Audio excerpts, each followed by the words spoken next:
Hi guys, it's me, Jack, here at the Social Yet Distanced, and tonight we got a special guest, Kellyanne Parker, well-known writer from the western sides of the country, and a friend and frequent visitor to many of the online poetry events that you may have attended. That's how I got to meet her, through many friends who we all like to gather and show off our work together. So that's how we've come together, and I know that you've come to the right place because we got lots of good stuff for you. Say hi, Kellyanne. How are you? Hello to everybody here, and just thank you, Jack, for inviting me. I am a big fan of your work, and I love the ways that we connect in the poetry world, and I was really honored to have me join you. We'll see when this is all over. I got the gotcha questions in my back pocket. Um, so tell me, Kellyanne, I mean, you and I met with Paul and some of those guys in Oakland, some of the online events and those kind of things. How did you wind up there? From your history all the way through writing and slinging poetry on the West Coast. That's a great question. Thank you. I have always written poetry, and I come from a very artistic family. I didn't know my dad's family that much other than my grandparents, but my mom's family, we were very close. And my mom is Mexican American, and we had a very close-knit family. And every Sunday was a big gathering at my grandmother's house. And every Sunday, somebody would be playing guitar and everybody would be singing along, and I would read my poetry and somebody would be painting in the backyard. And, there was just always some sort of artistic expression. And, people that ended up going into film and to a variety of different creative fields. I was introduced to poetry by my grandmother. She was a very big fan of poetry. She wrote a little poetry herself. And so that was where I really fell in love with it. And what I found as a child who, had experienced quite a great deal of trauma, which we'll talk about, as we go through this. But poetry was the one way that I could explain either what was going on, how I was feeling, connecting to my feelings in a way that regular language couldn't. And so it resonated so deeply in my soul. I felt like the rest of the world couldn't me at all. And the only way that I could be seen was through my poetry.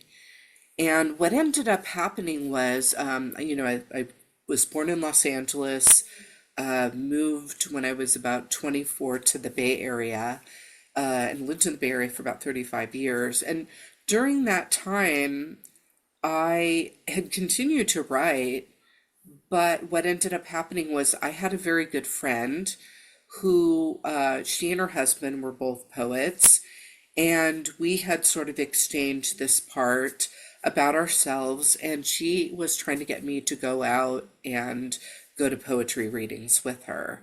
And I was a single mom, and going out at night was not an easy thing to do. And I finally worked it out. I knew I had to.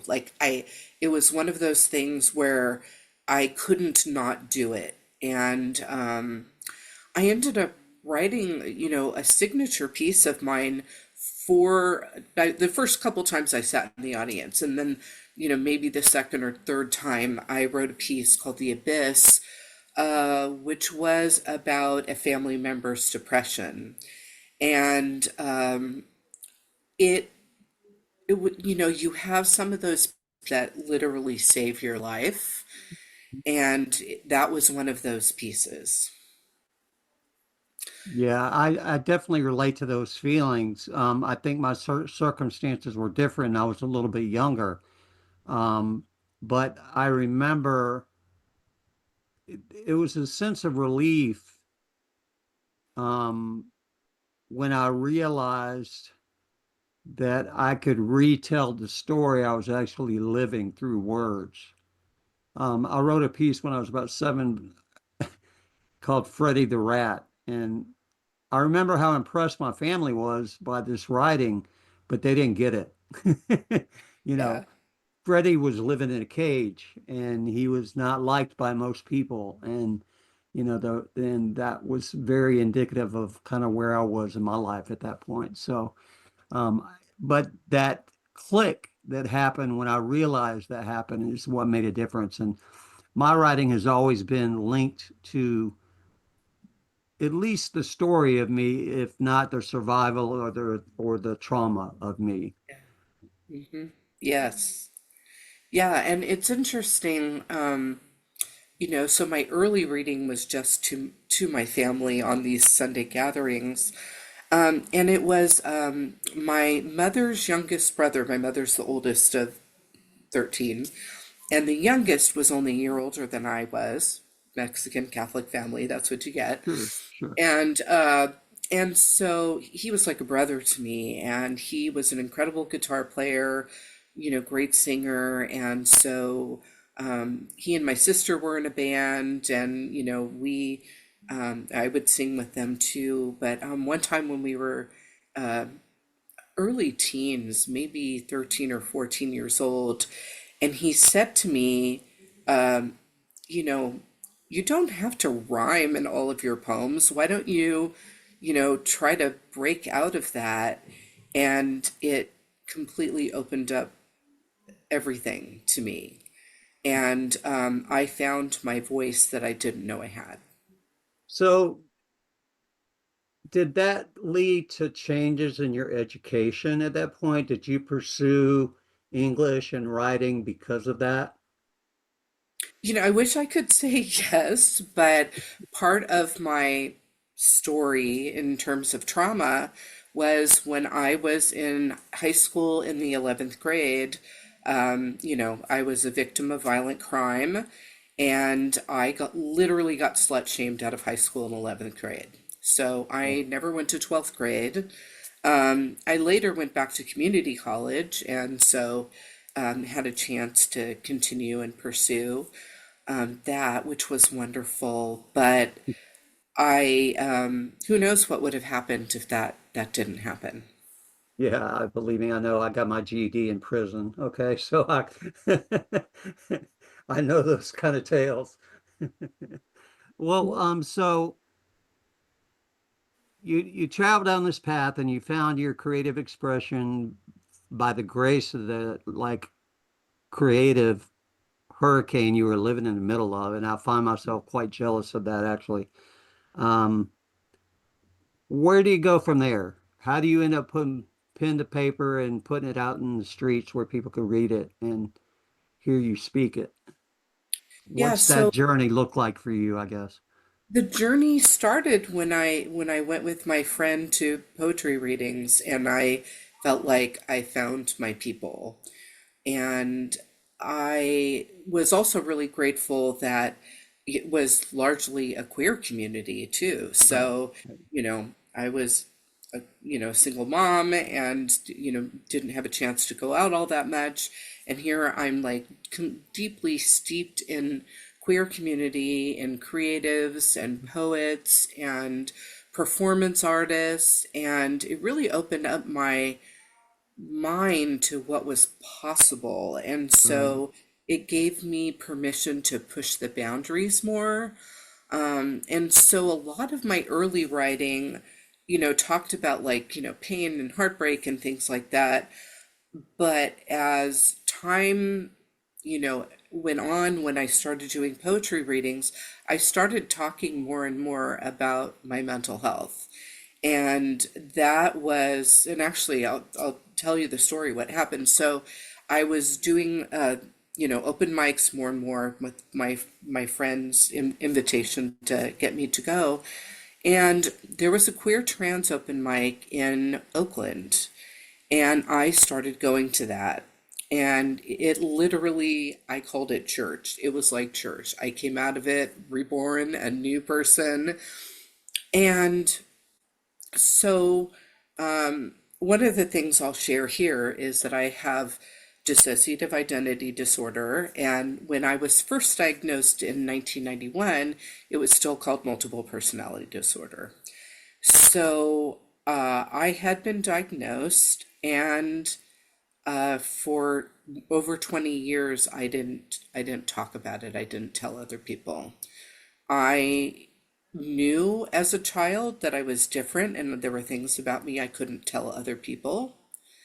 And as an adult, I was sure that if I told the people in my life what was going on with me, that they would reject me, they wouldn't love me, I wouldn't be accepted, all the things. And so I went to this Square Trans open mic at Perch Cafe at Lakeshore in Oakland, and somebody got up and they shared their story about having DID. And by that time, it was called DID.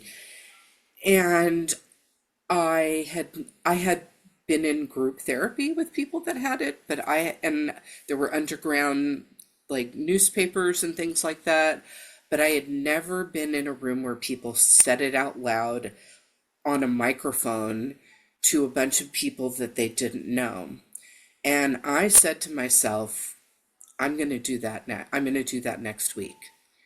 And sure enough, a week later comes, and I got up and I thought I was going to throw up on the people in the front row.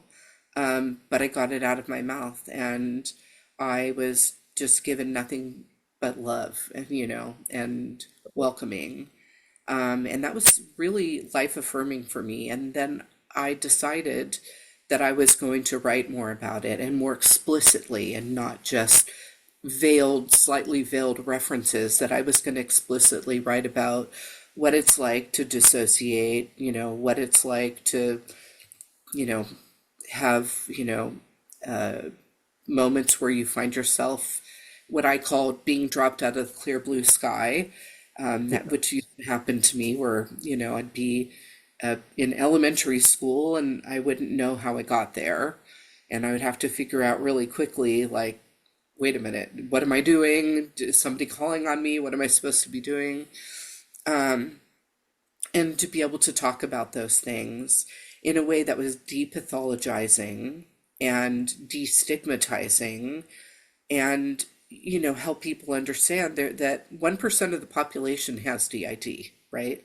So Right. most people think 2.5% of the population has bipolar disorder, and so 1% has DID. So basically, you've met somebody who has it. You just, if you don't know, it's because they haven't felt safe enough to tell you. Yeah, I've had some very deep personal experiences with a girlfriend who was continually misdiagnosed, and I don't care to go much into the story other than say it did not end well. And um, there's a lots of blame to go around, but she's gone, and that's all that matters. The counselor in me wants to ask this stupid, curious question. When you talk about the onset of the DID, for you, or at least coming into your awareness, how old would you say you were? When I knew, Yeah, so um, between that and when you were actually diagnosed, I guess would be the question. yeah. So so I don't use the word alters, I use the word Right. others, right? So there are other parts of me, one in particular that I was aware of since I was about 5. And I knew that other people didn't have that, and I knew it was an imaginary friend. Um, Right. and so as I got older, I became more aware of that difference in me. And I knew that I absolutely could not talk about that. I just kept a lid on that to Right. myself. Yeah. As you would, I would think. Yeah, that's of with my experience in mental health, that's one of the issues that I just don't know the least about, and I understand the least. And but what I do know is that the answers for anything are the same. It lies in the an accurate diagnosis and an accurate treatment plan and a surrounding supportive community. It's going to walk you through that. And it sounds like that you may have gone down some trails, but that's where you landed, and that's a beautiful thing to me. I got very lucky in that my first psychologist, she was a PhD candidate, and her research was around using internal family systems for people with DID. And she was working with a woman who was doing similar research, but for people with borderline personality disorder. And so My they put favorite together, girlfriends. oh, there you go. Yeah, that can be hard. Yeah. Um, and so they put together a group of women that had gone through early, extreme, long-term sexual abuse. And knowing that that's kind of the recipe for making these two things. You're not born with it, these are made. And sure enough, the other woman found her people, and my uh, psychologist therapist found me and two other women. And so we were basically, she did her research on myself and a couple of other people. And she was very, explicit. I knew about the whole thing. I remember when she actually got her PhD and we celebrated. And so I was very lucky because the what was being done early on was like forced integration and all a bunch of things that we know now are not the appropriate ways to, this is not just a pathology that has to be fixed. There it's a system that was developed to deal with extreme, trauma. And for what people that aren't familiar with it is when you look at dissociative disorders, you look at like PTSD and then CPTSD, and then, DID goes sort of along that spectrum. And it's sort of just a different compartmentalization of, the more frequent, the earlier it starts, those are Right. the things that help uh, kind of steer you towards the way you deal with it, if you deal with it this Right. way or that way. Right. And yeah, and so I'm happy to talk about it. I started talking about it when I would do poetry reading. Start out by saying, according to the World Health Organization, 25% of the global population deals with mental illness or addiction, and we don't talk about it. Right. And as we've had a conversation about this before, is that often addiction is comes out of self-medicating, mental illness, and much of that comes from trauma. Yeah, well, there's no doubt. Most, when I think back on my experiences, most of them were trauma-induced of some way or the other. And even if you would call neglect from a parent trauma, I mean, I do. It is So, trauma. you Yeah. know, so I think you're right. Absolutely. It's the time, the onset, this intensity, who the actual bad guy is in the picture and where's the support or no support. All those things play a factor. And and again, that's kind of where I take I'm trying to I developed an overall dislike for labels, period, Hmm. because I feel like even in mental health, you look at symptoms, and the tendency is to assign those symptoms to a specific category, and that completely leaves out the individualization of what that person might need for in the form of treatment. Hmm. And then it becomes these cookie cutter treatment plans that just they're applicable to some, but not necessarily all. And I think that's where we drop the ball sometimes on mental health. And one of the reasons why I left, Yeah. Well, I got tired of watching the doctors make all the money, charge $50 for 15 minutes time. I mean, charge $200 for, you know, 15, 20 minutes worth of time. And I'm babysitting these people for the rest of the time, trying to teach them how to live, you yep. know, it really kind of You pissed know, me off.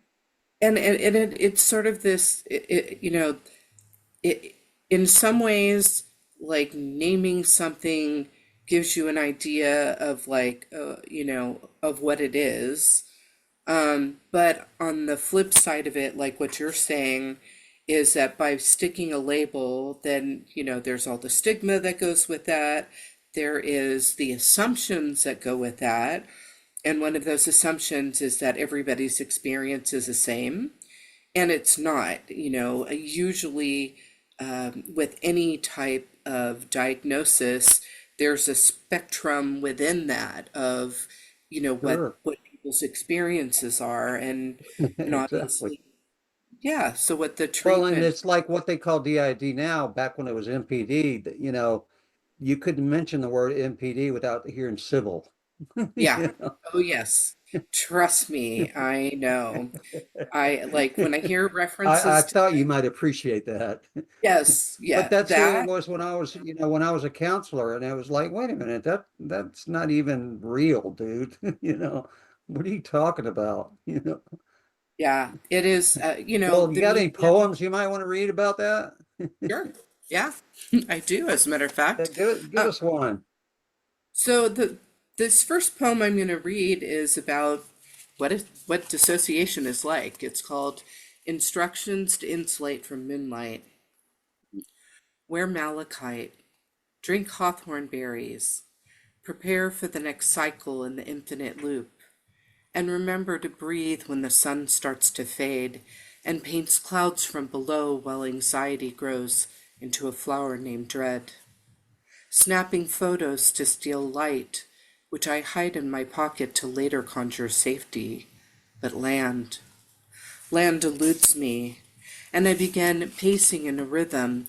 This is the dance of my culture. This is the dance of my youth, while my feet lift off the ground.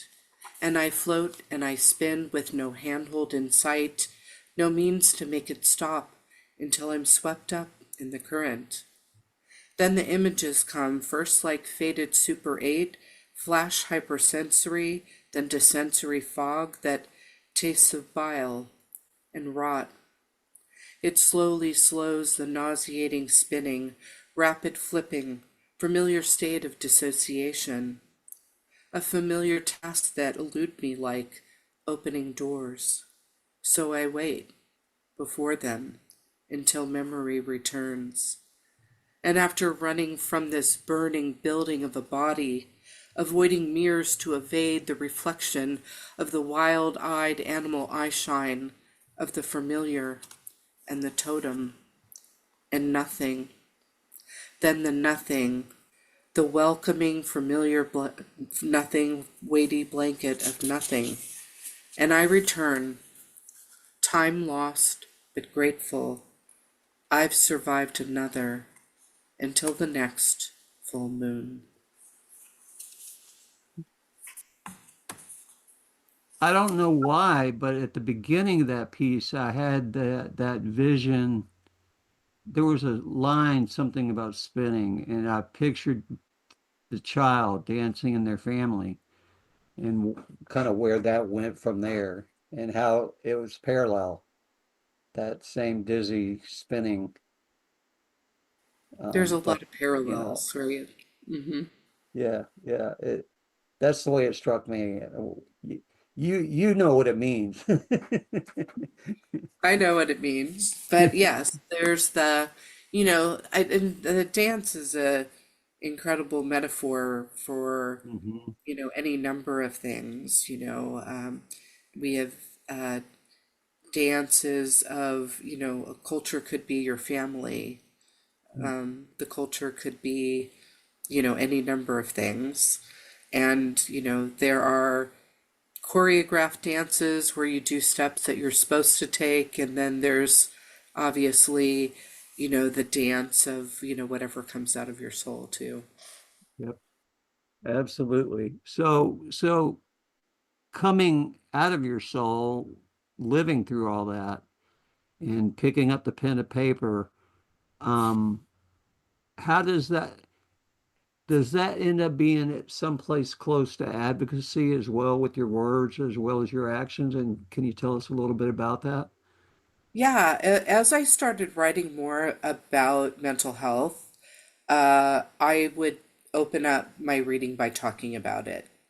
And what would happen would be at the end of every reading, because I write a lot also about sexual assault and things like that, um, people would come up to me, and I've had, you know, men, uh, you know, senior citizen men who have come up to me and told me things that they had never told anybody before. And, the fact that I can just be present and hold space and give somebody a safe place to share that information is very affirming that, that reading it out loud is advocacy.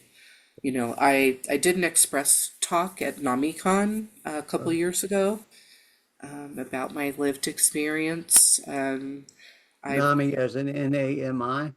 Mhm. Yeah, Okay, so for everybody that doesn't know, it's National Association of, what is it? uh, Mental mental illness, I think. mental Yeah, illness. Yeah, I think it is. yeah. Yeah. It's a national organization, and they have a national conference every year. So I had a chance to do an express talk there. And tell me about that though. How did it go? I'm sorry I interrupted. Oh yeah, no, that's okay. Yeah, it went great. You know, I'm at the place now where I'm no longer nervous talking about it. Right. Was not always true, obviously. And so I find that when I do talk about it, people talk to me about their family members or themselves, or, share things that they're too afraid to do publicly. And so that's why I do it. Well, I mean, I guess the whole NAMI thing kind of struck me. I would love to know what their response was too. It's kind of like because they were the ones setting the tone for addiction counseling at the time. And there's a couple of different addiction associations, but they were the ones that kind of directed that whole thing. So I had a lot of dealings with them. And it's interesting to know that they ventured off or, into other things as well, and that they're promoting advocacy for that as well. It just makes me smile. That's all. I know Yeah. there's lots of paperwork. I uh, I applied to do an express talk, and I was like one of a dozen people chosen out of, I think they said like 800 people. So I, felt pretty honored to be able to do that. And, it's hardest to talk about it. But I found myself, I was talking about it in these intimate spaces where, poetry readings are really safe spaces. And then I was working on my book, and Nomadic Press decided that they were going to publish it. I was so excited, very grateful. Grateful I got to work with, J.K. Fowler, and he is just amazing. And my editor, M.K. Chavez, who was also my, person who I wanted most to edit my book. And She's so as cool. we were getting closer to the book publication, I would kind of take out things that were explicit about having DID, and I would revise it and put in something that was a little bit more ambiguous. And I was like, put it in, take it out, put it in, take it out. And I remember finally texting him saying, I'm going to do it. I know I'm going to do it. I'm terrified, but I'm going to do it. And then I just, hit submit and set my final the final draft of my manuscript, and I was So sick to my stomach. was the out so with all that fear and anxiety prior, what happened after? How did you feel after that? Relief. I felt like an incredible amount of relief. And the results were completely not at all what you fearful of, I'm guessing. Yeah. Yeah, Yeah. no, not at all. And so, as you can imagine, I, I put it in the book, and then people that I worked with, were friends with me on Facebook. Oh, So I sat my boss at the time down and said, "Hey, I just want you to know I have this book coming out, and this is what it's about." So I had to let people know so they wouldn't be surprised by, poetry readings and book launches and stuff that I was going to be doing, that I would be talking about it. right, right. And that was, yeah, I mean, and I'm gay, but this was a harder coming out. It was a much harder coming Oh, I out. could imagine. Yeah, I could imagine. Assuming the response went well It from the did, yeah. employer. It did went well, go really well, and it went well with my colleagues. And I did have a couple of people. I remember telling another fellow poet, they heard that my book was coming out, and they're like, "Oh, what's your book about?" And I said what my book is about, and they took a little step backwards. I don't think they realized that they did it. And I was like, "Well, that's all right." And they came Yeah. around, but that was their first initial response. I'm like, Yeah, "All right." my girlfriend or my who became my wife was I met her in the program and she was a junkie from way back. And I introduced her my dad and stepmother, and my stepmother literally says, "So what was your drug of choice?" And my wife says, "Heroin." And my stepmother literally had to put her hands on the counter and lean back and goes, "Heroin?" It's like, yeah, I wonder why. Oh my gosh. Yep, that sounds kind of like a similar situation. Oh my It's goodness. funny, but Yeah, it's all lack of education. People don't yeah, know, and yet chances are in their life they're dealing with all of the associated turmoil and don't even realize that's where it's coming from. You absolutely. know, I used to get really anxious in crowds and then never understood why. Well, I have some clues now about why that was, you Mhm. know. Um, and if I just go into it with some label of what I'm supposed to be based on the behavior, I'm going to miss the boat. Mhm. And then I'm not, my goal is always to end up useful, you know, and be able to be of service and have the right tools in my equipment when the time is ready. And it never works that way, but it's a great thought. Oh, I'm sure it works. It just not doesn't work perfectly because nothing does, right? Well, of course, and it never ends up in a paycheck, which is the big mystery. Never has, never will. What's wrong with Jack? Right. Why does he keep thinking that? But I'm a street guy. I'm the guy that will buy your McDonald's, behind your back, and not want any credit, just slip the money to the register, to the lady behind the register and say, take care of this lady, or whatever. That's the kind of thing I like to do. I mean, I tooted my horn for a while in the addiction field, but it just didn't go well, you know. It's But not the that's place for cool. it. I mean, we need little angels around that, Hmm. that give people, little mini windfalls, Hmm.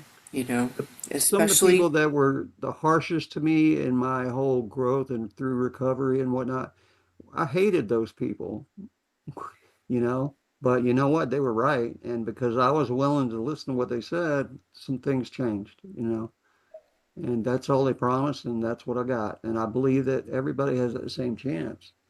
But you yeah. got to be using the right tool, that's the Mhm. thing. So, Well, um, you need to use the right tools. You need to, you need to be open to using the right tools too. Right, right. And that's my problem is I get pushy and like, don't you see what you're doing to yourself, son? Why are you smoking cigarettes? Because that's what I grew up with, and that's kind of the way I carried my message sometimes. And it's because the people that knew I was going to die if I didn't listen to them had to smack me right in the nose to tell me. And that's what it took. Sitting in jail didn't do it. you know. Yeah. Yeah. So Yeah. Well, I was yeah, real sometimes grateful for those jerks. however they got the message through, it was a lifesaver, Exactly. right? And we touched a lot of lives altogether as part of the process. So I'm very grateful for that opportunity and those people. Um, Hmm. how does that go? I mean, how do you maintain that advocacy and when you sit down to write, do you find yourself going forward or mired in some of the poison? When I finished the book, uh, there was a lot I was able to let go of. It was very cathartic. Um, and although there are things, some terrible things that happened that I didn't put in the book, but I felt like there was enough bad stuff in Enough, there. I yeah. didn't have to put it all in there. Um, Well, then you and run the risk of sensationalizing it all, yeah, and it gets yeah, misunderstood. it's which is not the point. It's really just to, have common ground with people who have gone through this, who haven't heard somebody like them talk about it. Right. I agree 100%. My Mhm. downfall is I tend to stay mired in the old stuff and not go to where my hope really actually lives as much as I probably should. And, again, that's a personal struggle I'm very well aware of. So, I heard somebody say once, and for me it's true, is that depression lives in the past and anxiety lives in the future.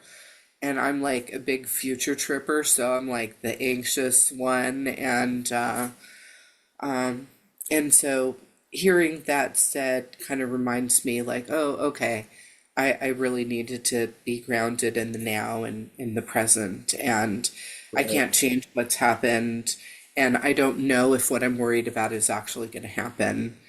Right. So that's kind of like what I need to do for my own self-care. Yeah, I agree 100% for myself. Good luck, Jack. Any other book plans or tell you what, let's read one. Let's read another one. Um, I will actually, so I'm going to read you, I was going to read something else, but I'm going to read, this is that poem that I wrote. This was the first poem I read in an open mic, and it's called The Abyss. It's a beautiful day, only you aren't part of any of it. I see you contemplating the water's edge, and you begin to walk slowly out into the water. I watch at first unconcerned, then hold my breath and wait for what I know is coming. You walk slowly, intentionally, not stopping, until you pass the first and then the second break. I start yelling, telling you not to go out any further, but you aren't listening. You just keep moving farther away from shore until a large wave grabs you and pulls you further out. And I'm yelling for help, and people jump in and paddle out. And I swim to where you are, and you just go under before I reach you, but you don't fight it. This strange force pulls me down too. I fight and struggle to get to you. And the bubbles go up to the light toward freedom. But you and I, we just keep going down, down, down into the abyss, where the light starts to fade and the sound is muffled. I try to reach you, but you give me that look that says, it's too hard. And my lungs feel like they're going to burst, but All I see in you is resignation. But I won't stop. I can't stop. I won't. And the bubbles go up towards the light, toward freedom. But you and I, we keep going down, down, down to the abyss, where the light is just a speck at the surface, and all I hear are the sounds of my own struggle, and the rescuers busy themselves in a flurry of activity at the surface, and I negotiate with God, trading everything to bring you back. And the bubbles go up to the light toward freedom, but you and I, you and I, you and I don't.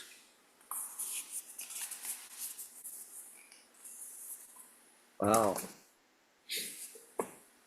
Yeah, I'm just going to sit with that. I don't know that I have a response even. Um, it's so visual in the telling, but so simple in the words themselves. And God knows honest. Thanks. That's all I can say. Thank you. That's all I can say. So, what about your writing now? What are you doing these days? When I'm doing this here, I'll read something to you. I am not the happy jolly writer, and I'm a person. I guess I would describe myself as, maybe a little melancholy, and I'm okay with that. Yeah. In kind of connected more to my shadow self. And I also, write about social issues, things that matter to me, things that make me feel, things that have meaning to me. This is called Children of the Borderlands, and it's from Letters for the End of Times, and it's for the volume 2 of Collapse Press. We know them. You know them. We know them. Children bloom between sidewalk cracks, a lottery of who's spared, but who really survives while puppet masters spin and spew. Only the oligarchs fatten with every payload. The people wither in a vacuum where a city once was. Lines in the sand grow deeper and wider, and who really knows how deep a border goes? Collateral damage is a nice name for killing people. Middle East, Latin America, Africa, Ukraine, repeat the familiar needle skip. Only the names have been changed. Throw a rock anywhere and hit a massacre. A border is another name for other. We annihilate others and never mourn, only wailing mothers of unnamed and unpaid vengeance that cannot end. It's not an eye for an eye, but an eye for all your descendants. Somebody's God is better than your God, and you see where this is going. And is it such a surprise who prospers off the worst of humanity? I remember Tiananmen Square, one small figure against a line of tanks. And who was here first? Today, a soft figure of a child blooms on asphalt. I didn't need to see her flag to know how much we've lost. Sister. Yeah. So you write realistic stuff too, huh? Yeah, Yeah, I'm not even going down that rabbit hole. I just can't. Um, I eat way too much of that fare to to engage any more than I already have. And the thought of even sitting down to write about it is frightening to me. hmm, And I applaud you for the way that you carry the message that I would like to be able to say. I just can't.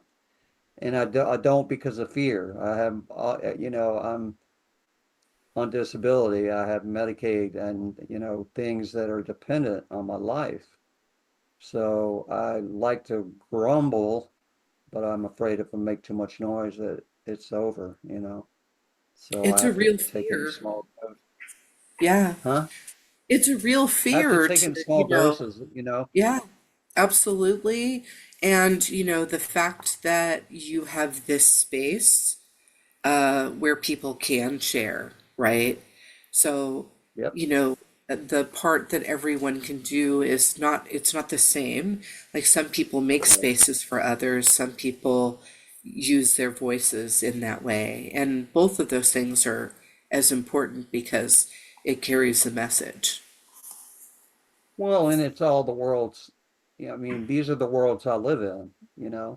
I live in words, I live in people, I live in community, I live in being informed and knowing what's going on. And I'm also a street cat and I know a lie when I hear it. And, Yeah, I see all the BS.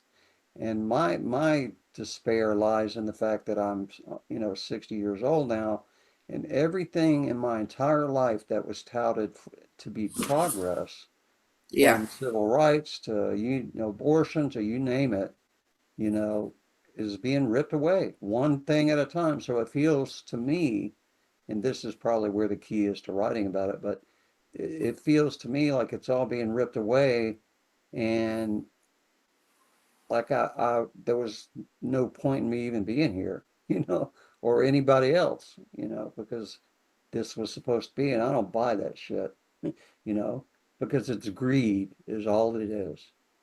It's all it yeah. is. It's what drives it all. It And, it is it is it's greed, appalling. but it does matter that you're here, Yeah. and our job, you know, is either to help make things better for the generations after us because the people before us did the same. Right. And sometimes you're just holding the ground. Like sometimes the best progress is just holding the ground, and that's important too. So it matters. Well, and I think there's something to be said for communities, individual communities, whatever they may be focused on, is a good thing in support and moving in a positive direction, just like it could be used for something very negative, which we won't talk about. But um, you know, I lose hope on a moment by moment basis occasionally based on a news event, but I don't ever give up. Yeah, I mean, I just don't.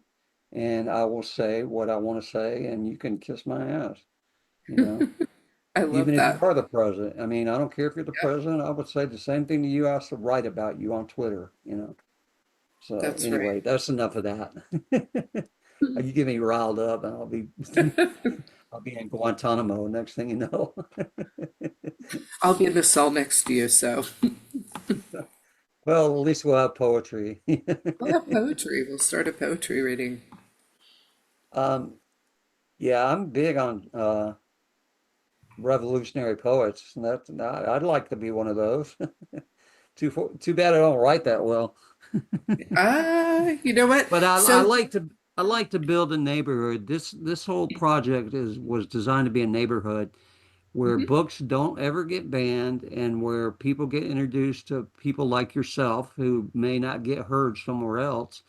And if I build up an audience that says they like that video, they go buy a book. What the hell? Everybody wins. And we built a community that doesn't give up on each other, and we encourage each other. And that's what I really started out with as the goal, and that's what I'm going to keep doing until I fall down. So Medicaid well, be damned. you're doing a great job with that.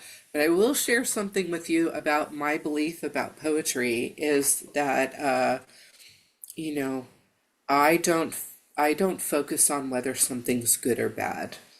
And and besides, who gets to decide that anyways?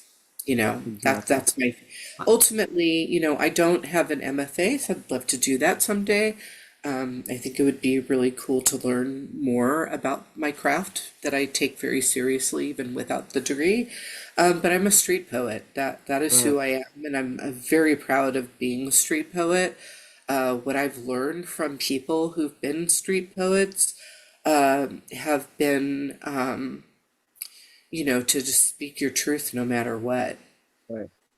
And Um, there's a wide range of artists out there, whether they be poet, writers, novelists, whatever the case might be, and they all offer something different. So I agree with you. I don't necessarily see anything as good or bad. Is it does it hit my heartstrings or not? Yes. And that's the bottom line. There's some guys like Cesar Pavesi or Neruda that I'll freaking tear up in a heartbeat any time of the week. Then there's, Gil Scott Heron, and I'll, come tear your house down. You know, Yeah, um, exactly. it's all in it. It's not who or whether it's good or bad. It's how do you feel when you read it.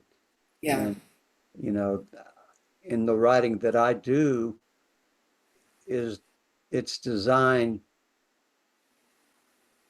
in most cases to end with a punch so that you Mm-hmm. walk away and go, oh, okay. You know, it's not Yeah. necessarily about the craft or the words. It's more storytelling with a Mm-hmm. punch at the end. Right. And, I don't recall writing anything that really rhymes in a long, long, long time, but that's not me. That's so, and you can call it a poem or not. I don't give a shit what you call it, Right. it's Yeah, just words. exactly. If it And needs to be said, it needs to be said.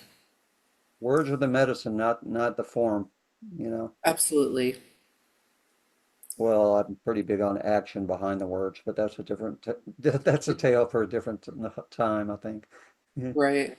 Is there anything that you would like to add in, like any future projects or places to get a hold of you or anything like that? Oh, well, I do have a Facebook page and a website. I'm on Instagram. I'm on Instagram as Kellyanne Parker.